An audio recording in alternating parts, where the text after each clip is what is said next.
You're listening to KNSJ 89.1 in San Diego. This is Women of Color Roar radio show. I'm Angela D. Joseph, your host. And today we have our brand new, well, 6 months brand new assembly member from District 79, where I happen Mhm. to live. And it is Dr. Shae Sharp Collins. Welcome to back to the show. Thank And you so much. and thank you for coming on the show. Now that you're in office, you had to be on when you were running. Mhm. And I have to tell you something.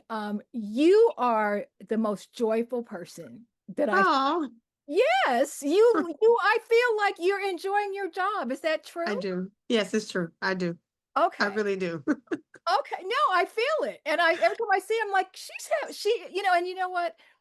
For a public servant, that is so great to know that you're doing the job that you want. And Mhm. so let's just start at the beginning. Let's just talk about the fact that you did win the election. You took over Mhm. that seat that was obviously was held by who now Secretary of State, Dr. Shirley Weber, that you Mhm. worked for, and then Dr. Keela Weber, who I worked for. Mhm. And so now, but you've taken over that seat and you just stepped right in. You knew exactly what to do, how to do it. So how has it been your first half year in office? The first half year feels as though I've been here a year or more. So, I mean, don't get me wrong, it has been really exciting. It's been how can I say it's been a life fulfilling journey thus far, shall I say? Because as you mentioned, I love my job. I love doing the work that I am doing and being able to provide um, a strong voice for our community. I know that prior to me, we've had two other strong leaders, but to still be able to follow in their footsteps and come in and still continue to elevate the voices of the folks who are in the 79th, but then just also just people across the entire state. It is something that I will not trade for the world. It's been a very heartwarming feeling, but it definitely has felt like a year though. 6 months Well, with the federal government and all the different things mhm. we've had to face. It definitely feels as though I've been there longer than 6 months. It feels as 12 months or more with all the different things that has That's been going happening. on. Well, Hmm. it's an important time, and it's good to have people who have the experience in the Thank you. and also the people that are connected to the community, because our community with all the cuts, federal cuts, are going to be hit hard. But before we jump into that, I do want to show you my t-shirt though. You have on the shirt. Yes, that is the CLBC, the Black Hawk is 9. So our divine 9.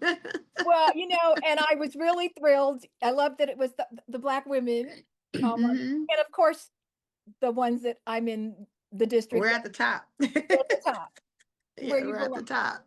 So I was very happy about that. But tell us a little bit, because everyone doesn't know really what an assembly person does. So tell us a little Oh, bit about the assembly. I know it's you go up to Sacramento, we know that part, but tell us a little mhm. bit about the job and what is it that you're responsible for? Oh my gosh. I mean, we're all responsible for a number of different things, but the job itself is we're the ones who are writing the laws for the entire state of California. You do have the assembly, you also have the Senate, you have 20 people that are currently working to make sure that our state is actually running accordingly. And so for me, I mean, it's our responsibility to have a district office and also a capital office. The capital office handles our legislative component. The district office responds to all of our district needs. But we're there advocating for the budget. We're there writing policy and or correcting policy that was previously being implemented prior to our arrival, but also just making sure that we not only do those things, but have enough funding to keep the state running, to be honest with you. So when we're looking at different things, such as right now, I know that you haven't gotten to those questions yet, but when you think about what's happening on the federal level, the impact that it has on us as a state, we have to prepare for those types of, what is it, downpours or outcries or whatever that's coming down. So we have to do everything we can to officially prepare for that. And so our job is to be the voices that you guys have elected us to be, to listen to you all, to make sure that as we're listening, that we are identifying concerns, not only concerns, but then the positives, coming to you guys for legislative ideas, any ideas, because we can't think of everything. So if there's some policy that you all think is needed, meaning you all talking about all of our constituents, and if you think that there's something that we need to be looking at a state level, then we can. But we oversee the city, we oversee the county. So people have to understand that there's a difference between the city level, the county level, and the state level. But we provide the funding to the county. Of course, the county provides the funding down to our city. Now, don't get me wrong, the city and county definitely comes to us and asks us for additional funding for other types of things as well. But we are the ones who handle all of that. Caltrans, oh my gosh, let's see, we still work with the VA department because we have our own stuff. Your California retirement plans, health plans, everyone that we come into contact with pretty much have a relationship with the state of California. Well, thank So you for that because I had no idea that touch in so many different areas. And I know that, I live in Lemon Grove, and I know that you all have given specific funding to programs in Lemon Grove and La Mesa, correct. So, how does that work? Do the individual city councils, do they come to you and say, "Hey, we need a new fire truck," and then you try to get funding? How does that work? It's something similar to that. I mean, folks come up for lobby days, or they do what I've been doing. I now have advisory meetings. And so the advisory meetings that I'm having, like today, I had one that was for our labor advisory. I have a health advisory, education advisory, and some others. But we tend to have meetings, whether it's going to be here locally or in Sacramento, to hear about the needs and their concerns that's going to impact the district itself. So folks can say, yes, we need to have funding for an actual helicopter, just talking about Cal Fire or whichever. And if they need that funding, it's not just Cal Fire. They have to let us know too in regards to, hey, the county office, we have spoken to them and the county is going to be on board. Just making sure that all parties, they are aware of that, and that we know exactly how much it's going to actually cost, and who's going to be receiving that money, who's going to be responsible for that equipment, and so forth.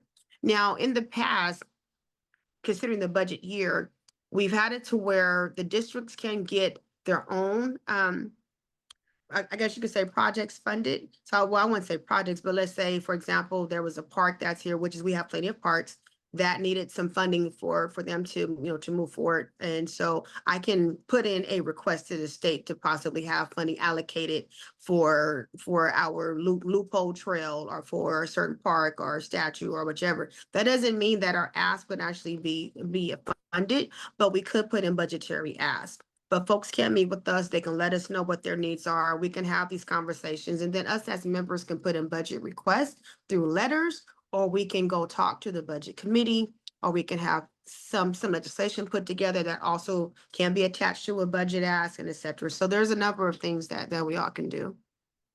Well, I know that you hit the ground running when you got there.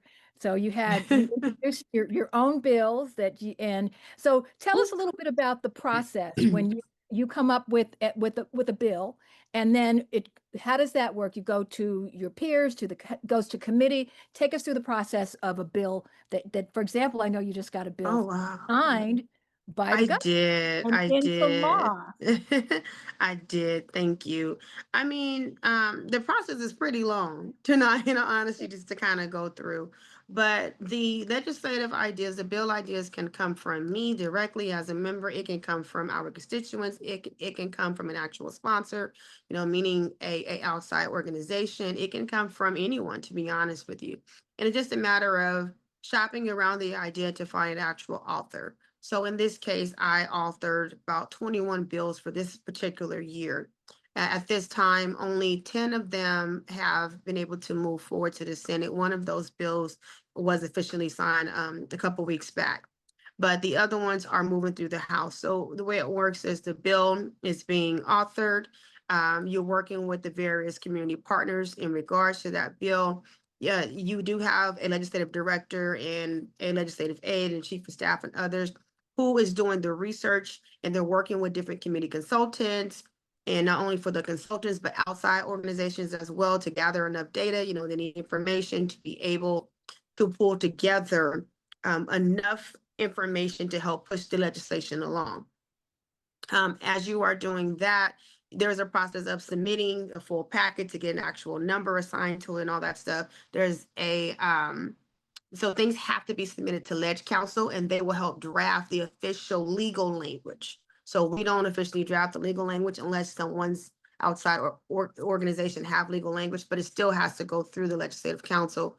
Once it goes through that process from Ledge Council, we get the bill number, and then we wait, and then we get committee assignments to know where the bill is going to go. And it's our duty to advocate for our bills. We need to talk to all of our members, talk to both sides. I don't care if it's Democrat, Republican, or whichever. You got to talk to everybody, because in order to get the bills passed, you just can't get it passed just from having one side. I'm just being honest. So you have to be able to have that dialogue with everyone.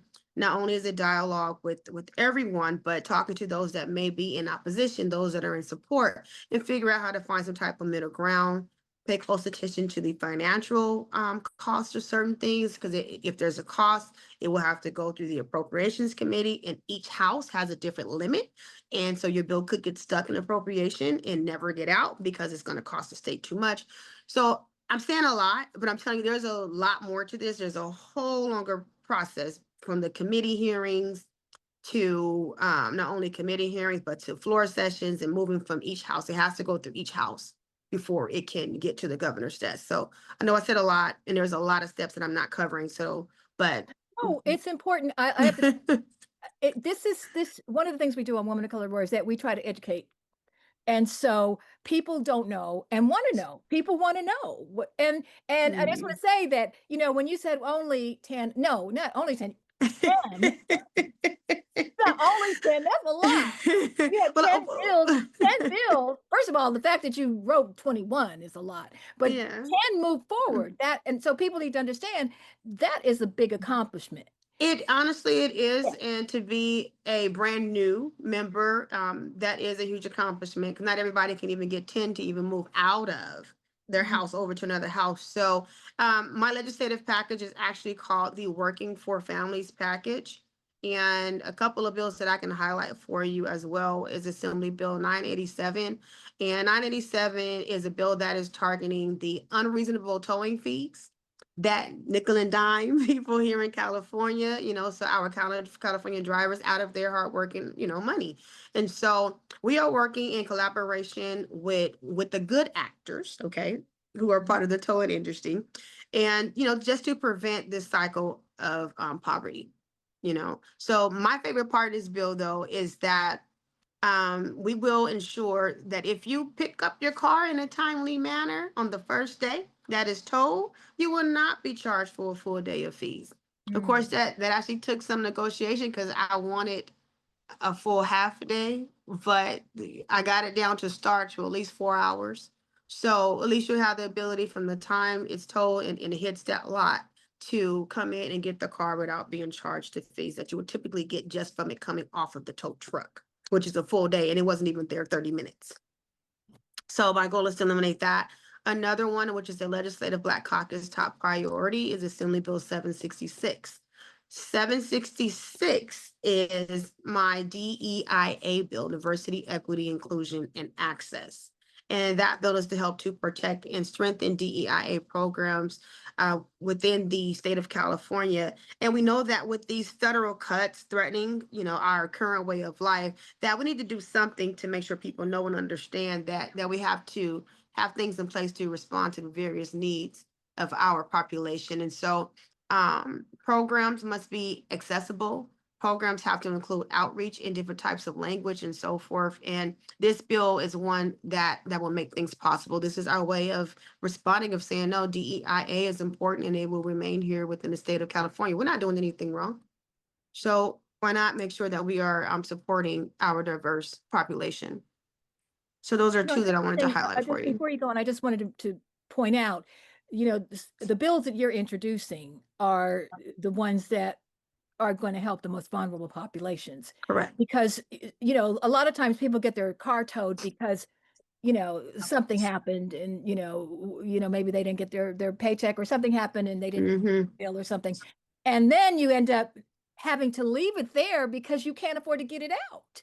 And then it ends up every day adding up and up and up. And I just want to say that a lot of times people don't understand that people who are already in a vulnerable position because already they're getting paid less and they're also having difficulty, Right. you've added to that burden with these. And so I'm Right. saying that you are stepping right in and with these bills that you're introducing, addressing the needs, I think, Mhm. of a lot of people that have never had.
um, obviously readily available to those that are going that are qualifying.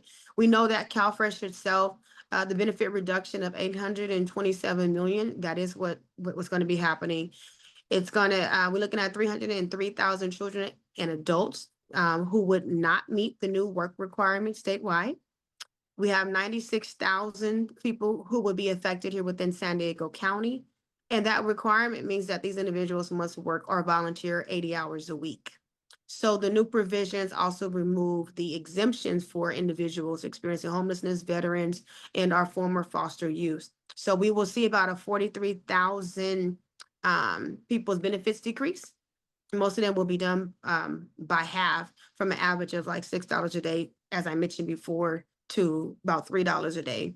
So there will be a big impact. There will be one, but we're going to continue to do what we Just so can people to understand, try and, CalFresh, that's the name of the program here in California? yes, that is one of them. So it's CalFresh, of course, and it's still SNAP. So CalFresh, So, CalWorks, oh, SNAP, all of that. So okay, because just I know like with the Medicaid, it's Medi-Cal. correct. And that's going to have another impact for Medi-Cal. So the House Resolution 1 implements new work requirements as well, where there was previously no work requirements federally. So now you will have some. It will also limit the eligibility for U.S. citizens, affecting approximately 75,000 San Diego County residents who are likely to lose the eligibility for Medi-Cal. So the House Resolution 1, so HR 1, also requires for people to now start doing a copay up to $35 for services other than behavioral health, prenatal, pediatrics, primary care, and emergency care. So this will result in decreased access to the available healthcare services moving forward. So there will be another hit there for Medi-Cal.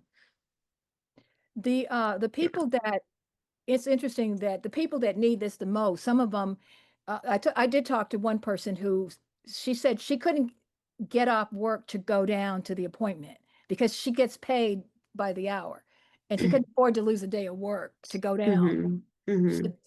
to fill it. And now, so I'm just saying the added burden on Hmm. people that are already, Yeah. behind seems to keep adding and adding up. Yeah, I mean, well, by me serving on the budget committee, I mean, we all have taken our vote this year for the budget, but for the Medi-Cal section, this year's budget actually pushes back on a number of cuts that the governor initially proposed to address Medi-Cal cuts. And even though we have the federal government side, keep in mind we're still trying to, excuse me, figure things out as the federal's starting to roll out things. So we will be coming back to have another deeper dive conversation when we go back to session. But the simple fact is that California is reliant on federal funds for healthcare. And so we cannot afford to really fund the programs on our own, and a lot of people don't realize that.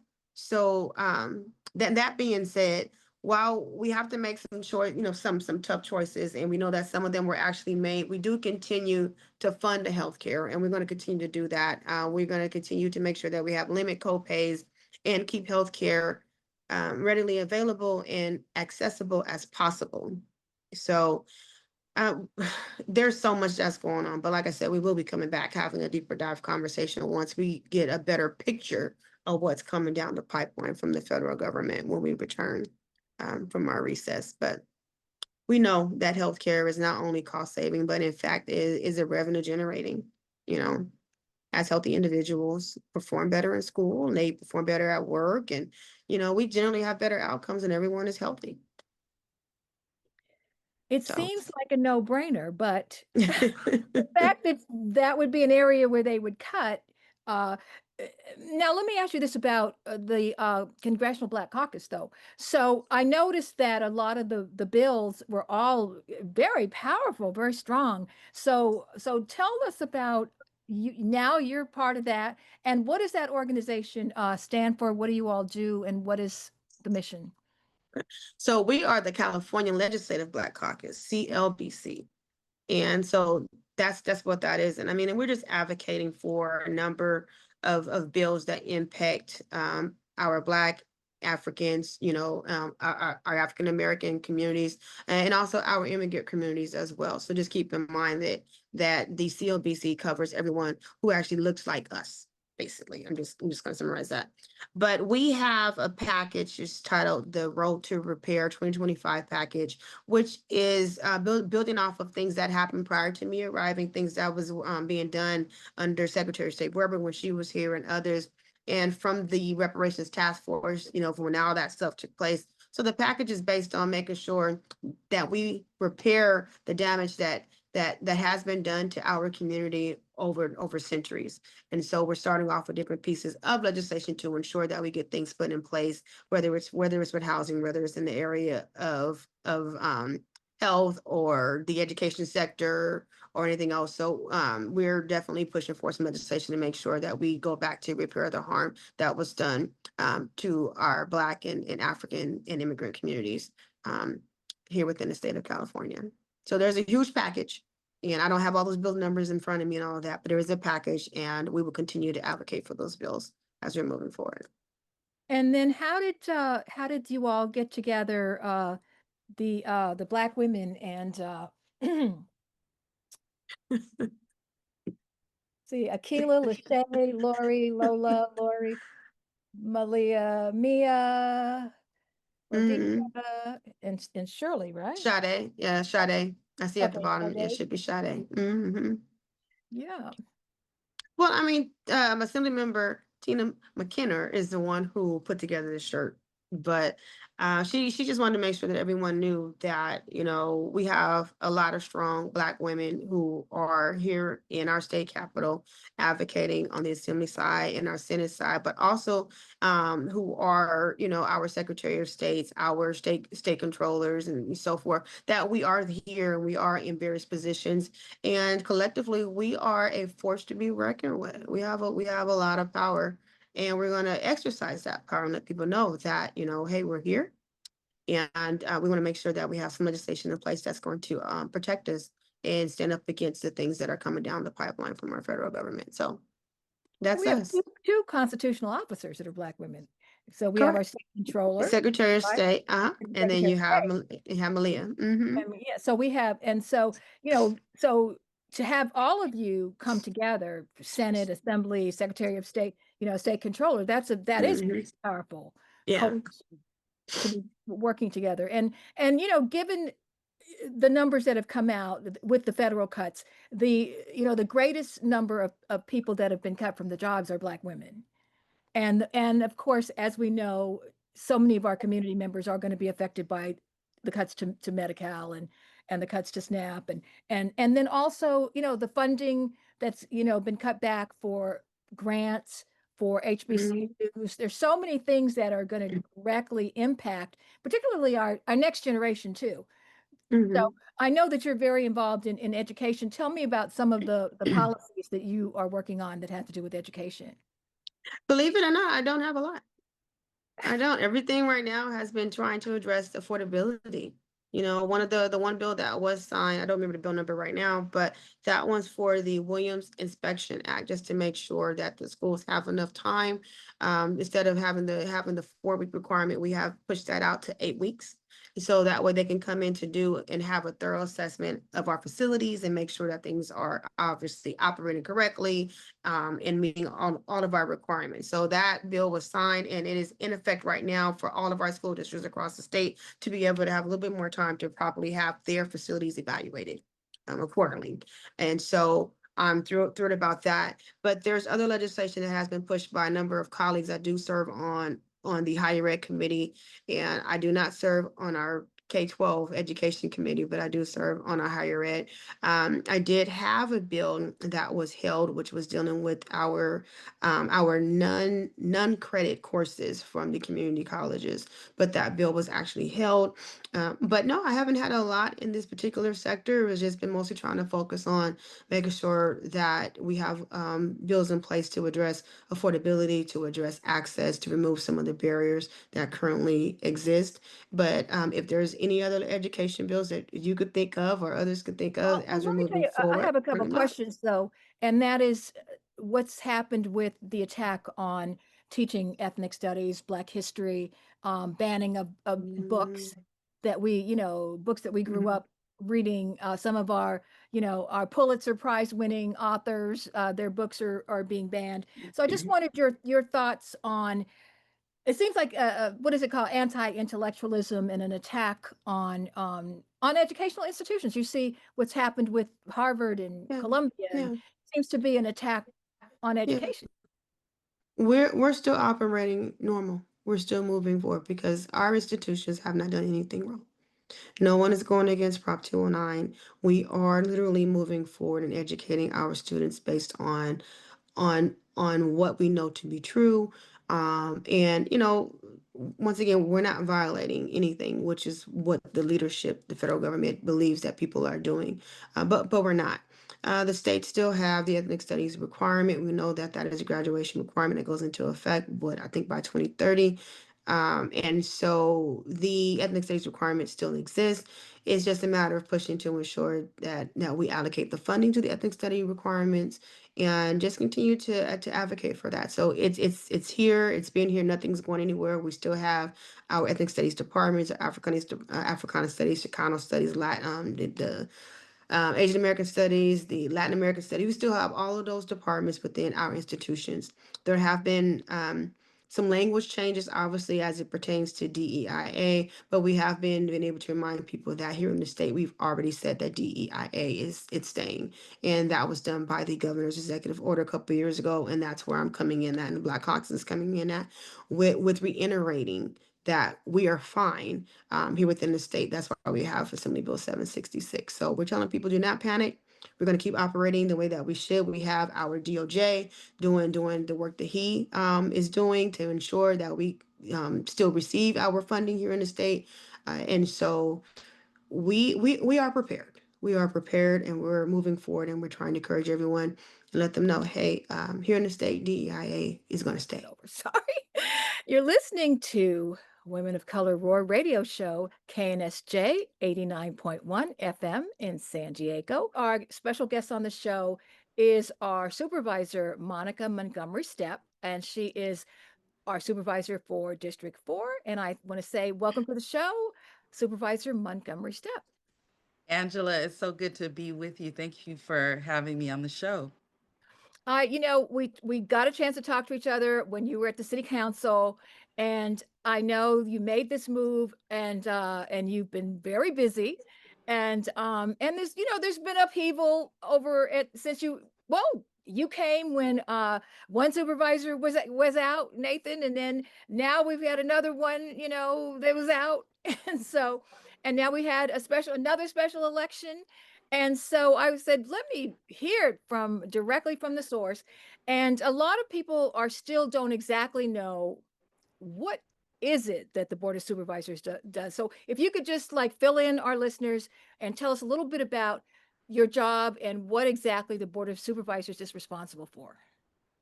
Yeah, so first to your point, there has been a lot of turbulence, I guess I should say, at the County Board of Supervisors that has been keeping us in the news. But we've also been doing some really good work. So we did have a special election that I was a candidate in back in 2023.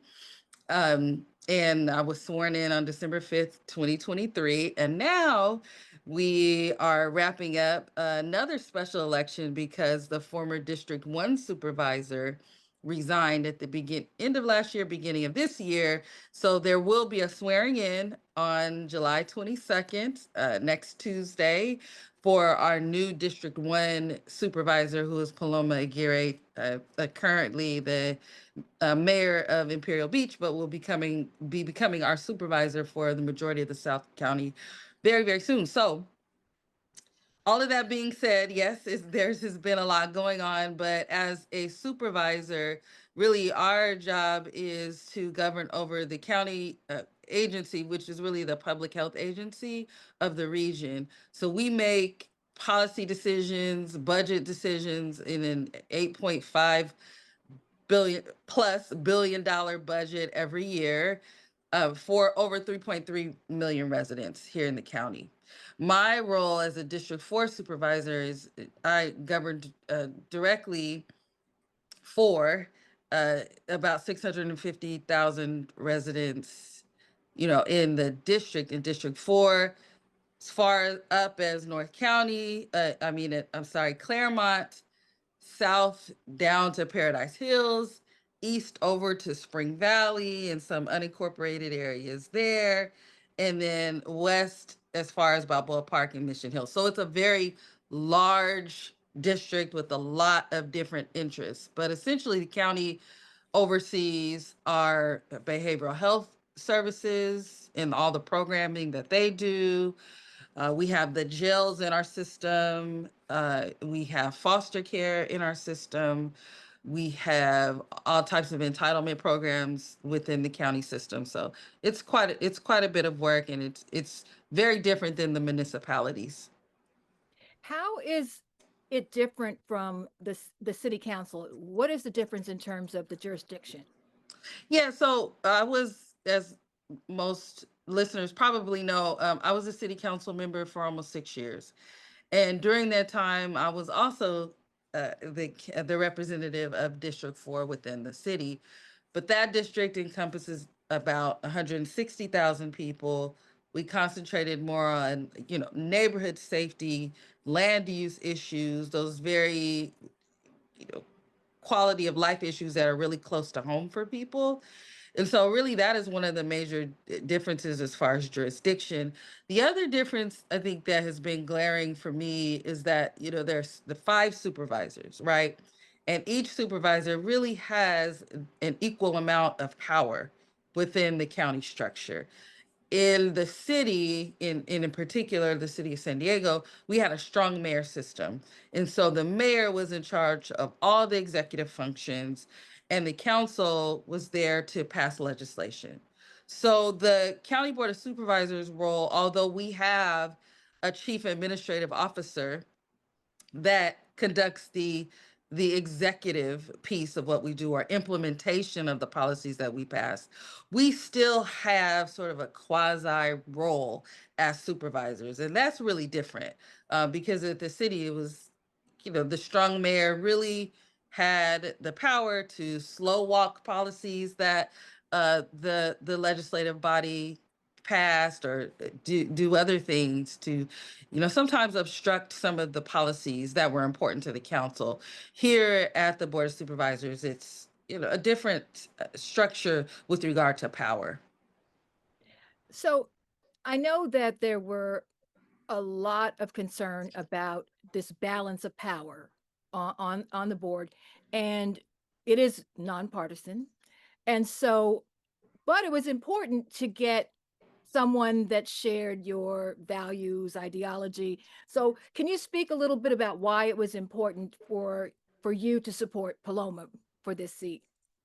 Yeah, absolutely. I mean, I've worked with Paloma in some of the regional boards that we've served on together. So our values are certainly aligned, politically, but also like from a community level, like how Paloma values community members and, their opinions and centering community voice is certainly important to her, from our conversations that we've had, but also some of the work that she has done in her career. We came into sort of this uh, our elected positions around the same time, so we have that in common.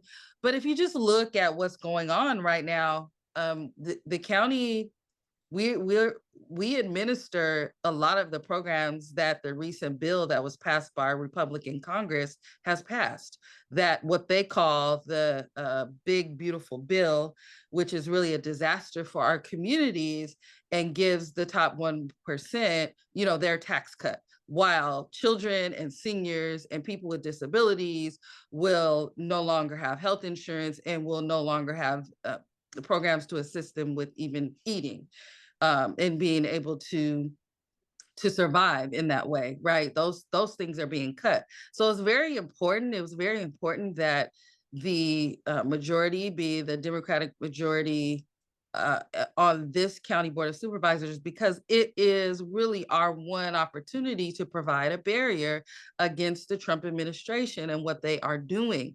And so in that vein, I'm very, very excited for Paloma to come on board, with the style of leadership that she has and a lot of the things that we're going to have to do. We've really been stagnant, for the past few months.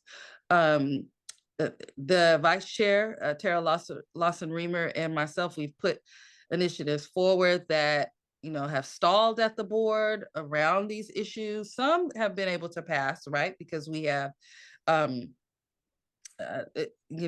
some of our colleagues have joined on board with some of our initiatives, but really guarding against the impact that our communities will see, unfortunately, and making that a less severe impact for our communities, it's really important to have Paloma there. I want to break down some of the pieces of that bill specifically. I know one of the big pieces that is going to affect our community is the cuts to Medicaid. Yes. And so how will that happen and I know some of the cuts that they're making are going to take place right away. Others are not going to happen until after the midterms. So Right. the pain won't be felt until after people vote again. Yeah. So, but what are the things that are happening on a county level let's start with Medicaid, for example. So I want to take a step back with Medicaid, because you're absolutely right. Within this bill, it was written that the more devastating impacts actually won't begin to happen until after the midterm elections next year. And so we need to keep that in mind when we're talking to people. But the way that we can see the impacts right now, go macro and then kind of micro down into the county system, the way that we can see some of the impact right now in our healthcare system is, as you can see, there was news that UCSD just laid off a bunch of people. Sharp has done that as well. Some of our other participants of our health system in the county are moving towards making those types of decisions. And I'm not here to say whether they're warranted right now. They actually may not be warranted right now.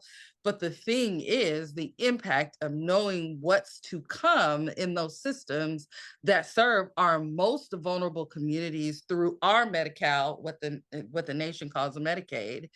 We're seeing those impacts right now, right, in our community. So there's going to be thousands more people that are now unemployed, that are trying to find work outside of the system. But within the system, we will see the patient care, the quality of patient care go down, and actual patient care go down. Just the pure level of capacity is going to go down, right? So we're seeing that right now without all of the cuts coming into play technically until after the midterm next year.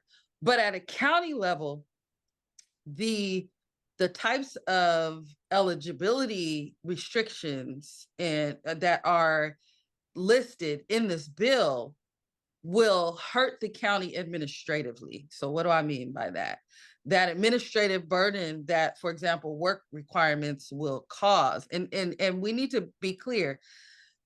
I think from the other side, I've heard a lot of, if you're sitting in your mom's basement playing video games, you don't need to be eligible for Medi-Cal and all that. That is not at all what we're talking about. And I would argue that our current system has provisions for that as well. So this is not what we're talking about. We need to be clear that young families, children will starve and will go without health insurance. People who are in skilled nursing facilities will go without this type of health insurance that Medi-Cal provides a lot of financial support for. So seniors will be impacted in that way. We have over 900,000 people within our region that are currently recipients of Medi-Cal, right? So within our county structure, there will be an additional burden on those employees that are trying to work on these caseloads. And what that does is constructively, people will be getting denial letters because we will not be able to provide eligibility for them in a timely manner, right? Because we'll be overburdened with a lot of cases. And that is the point of the bill. That is the point of work requirements. It has nothing to do with the person sitting in their mom's basement playing video games. It has everything to do with, it's a pretext for just getting rid of this type of insurance for our most vulnerable residents. So the county level, that's really what it's going to do. It's going to cause additional administrative burden, time requirements, and it will also require people to submit their documentation to prove that they're still eligible twice as much as they have to do now. So a lot of people, they may become ineligible because of that, and so it's really sad, and it's something that we all need to be aware of, those nuances that are used in the larger community, right? So when we hear those things in the community, we need to be able to refute them. Well, I've also heard that nursing homes have said that they already know they are not going to be able to keep their doors open because they rely on these funds. So we already obviously have a problem with homelessness. We already have a problem with, families already can't take care of the people that are in their household. And so where are these seniors going to go if the doors are closed in the nursing homes? And who's going to take care of them? And then the food insecurity issue. If you're cutting back on SNAP programs,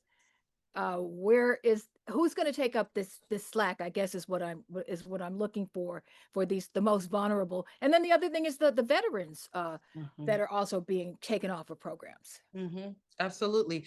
All of the above, right? And so what I'm thinking through is my role as a county supervisor and as part of the entity that provides those safety net programs for community members is what are other ways that we can partner with community-based organizations, even if on a temporary basis, right, to get people, as many people as possible, the things that they need, so we're working through that, some of that internally, but and I say that to say we're not giving up. We know that the bill has passed, right? So one is folks need to get out and vote and flip the government around. We know that for sure, right? But the other is we still have the responsibility to govern. And so in addition to, the protests and educating folks on impacts that are to come and all of those things, we, especially as elected officials during this time, are in this very unique position at the local level to come up with ideas that are going to at least help people along the way, because I don't believe that we'll be here forever, right? I don't know how long we'll be here, but I don't believe we'll be here forever. But in the meantime, we should be working to help every possible person that we can help, and unfortunately, because our country as a whole voted this man back into office, there is going to be some suffering, and that is, and they're suffering right now, that probably could have been avoidable had we made another choice. We didn't as a whole. So now we have to come back to the table and use our collaborative efforts, our relationships to build our infrastructures that are going to help people, until we see the other side of this. Well, you talked about, there's a lot of, people that we see now making these videos that are regretting their vote. Mainly people who all of a sudden they have nobody picking their fruits, and there's nobody to work in their restaurant, and nobody is showing up to their construction site. And for whatever reason, they didn't understand that when somebody said, I want to deport everybody, that meant you and yours. And, so, we're right by the border. And we're in California, which is obviously a state that has a tremendous amount of immigrant population. So I wanted to ask you a little bit about, I don't know exactly, what the county's position is about, working with ICE and law enforcement. And if you could shed a little light about that, because we're very, traumatized ourselves, just seeing what's going on. Yeah, absolutely. As am I. And so late last year, the board passed a policy that would require our law enforcement agencies, that the county, over at the county, mainly our sheriff, not to work with ICE, right? As you may recall, the sheriff came out and said, look, it's basically, I have autonomy over this, and legally.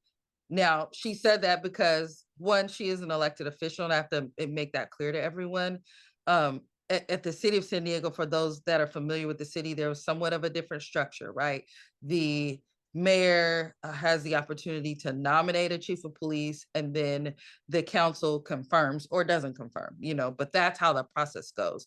At the county, it's not that way at all. It is purely put into the hands of the people, the entire county.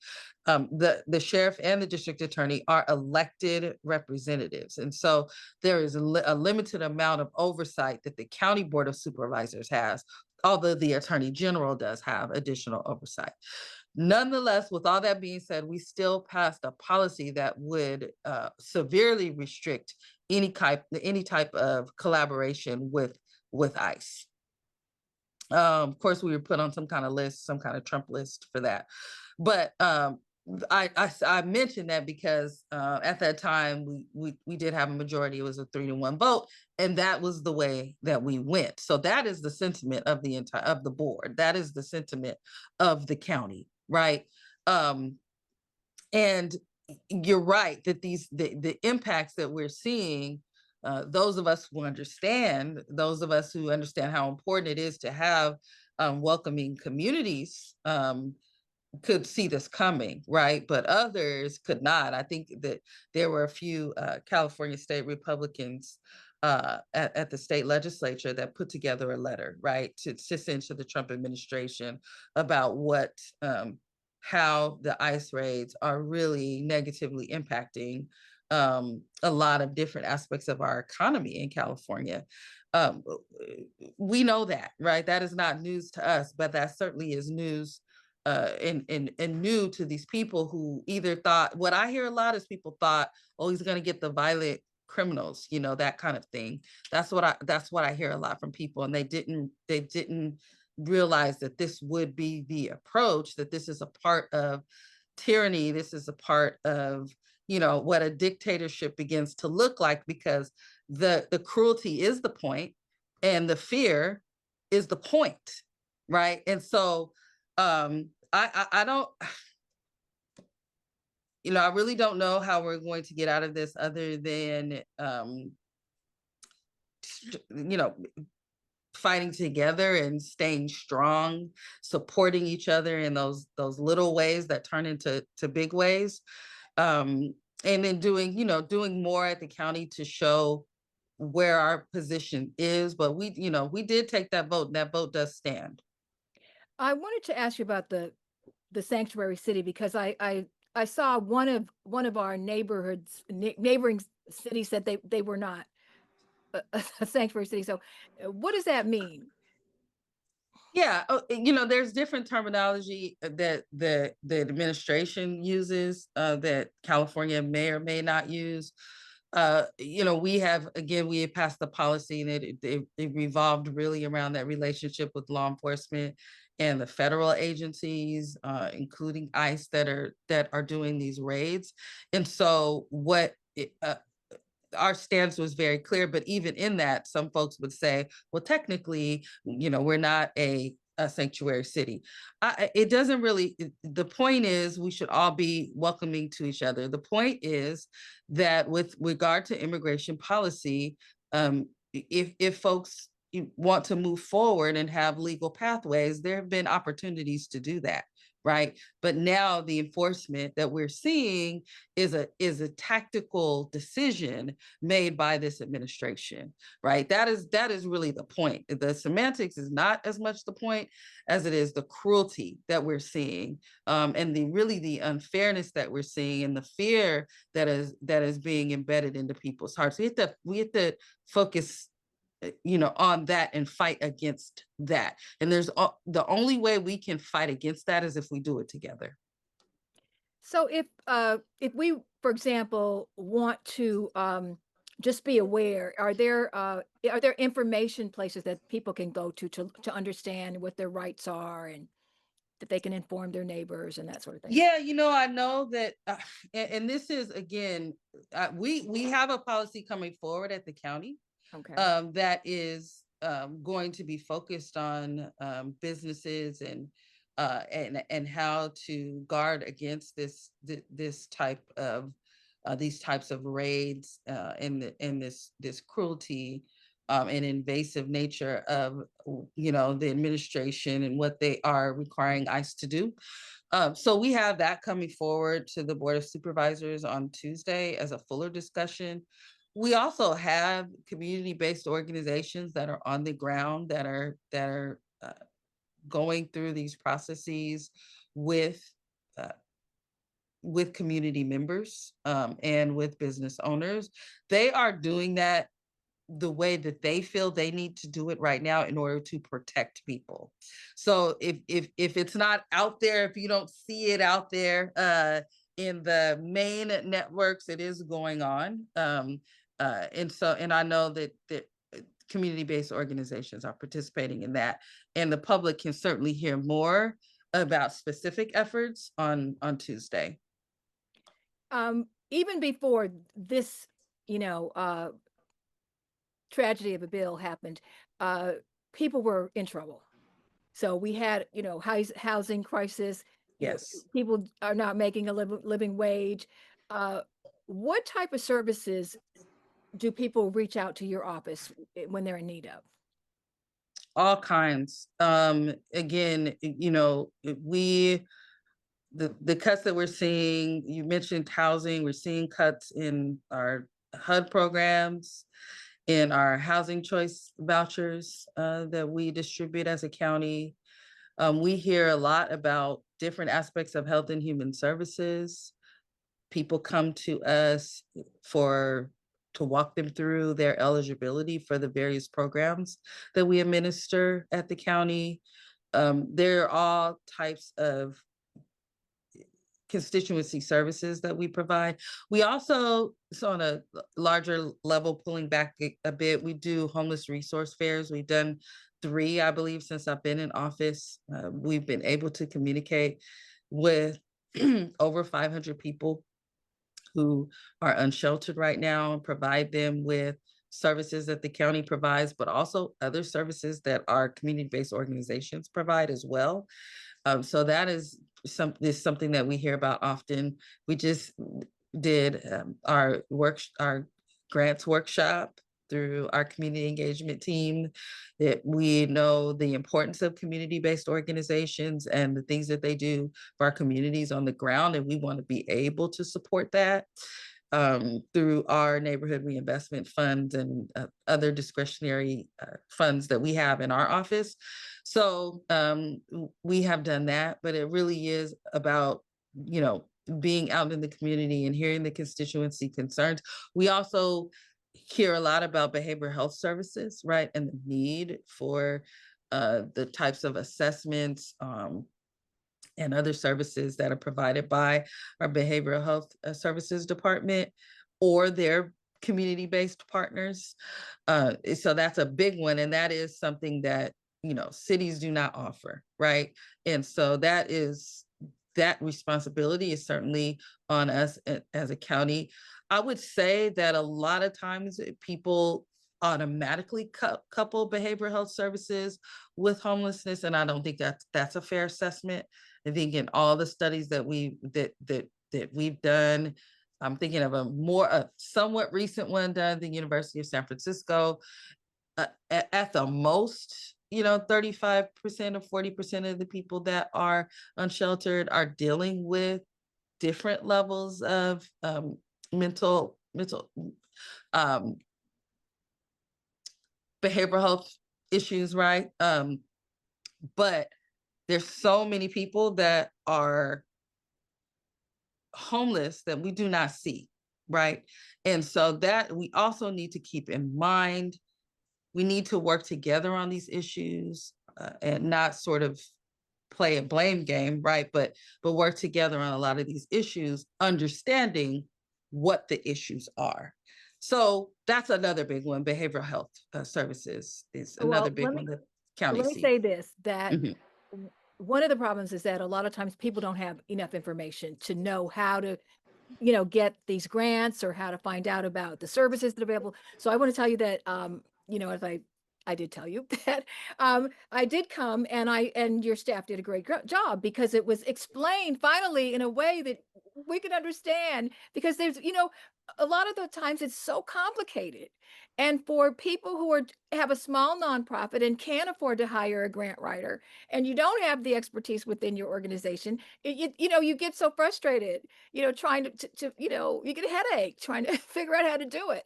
And so I just wanted to let you know that it was so wonderful to have your staff be helpful and explain it and be available. And so I just want to let you know that I know our time is already up here for today, but there's so many things for us to talk about. And so I want you to know that you're welcome to come, because I really feel it's important to share information for them to get it directly from you. And I want to be able to have this space, for our Yes. community to get firsthand information. And before I let you go, is there anything that you want to share with your constituents while I have you here today, Supervisor Monica Montgomery Steppe? We the one thing we didn't really touch on some of the CalFresh or the SNAP benefits, Okay. and I just really quickly want to talk about the potential impact of that. I mean, Yeah. the county's budget has over $1.3 billion that comes in from the federal government. So as these programs change with the federal government, they will also change at the county for the worse, right? But one big one is, of course, our SNAP program that is providing healthy foods and foods for our more vulnerable community members. Now that program is, I believe, at the county about 225 million, upwards of 230 million per year. We are also looking at that completely being cut out from the federal government and having the state and the local levels provide that level of assistance for community members. And so it looks like that timeline, we have to go back and make sure, but it looks like that timeline is a similar timeline as Medicaid. But right now, getting food, nutritional food, which I think is a health issue, to our community members, especially our more vulnerable community members, is certainly a priority for me as well. So when we talk about the health insurance, we also, talking about the food is extremely important. Those aren't the only cuts. We're facing many more, but those are, things that we are looking at within the county structure.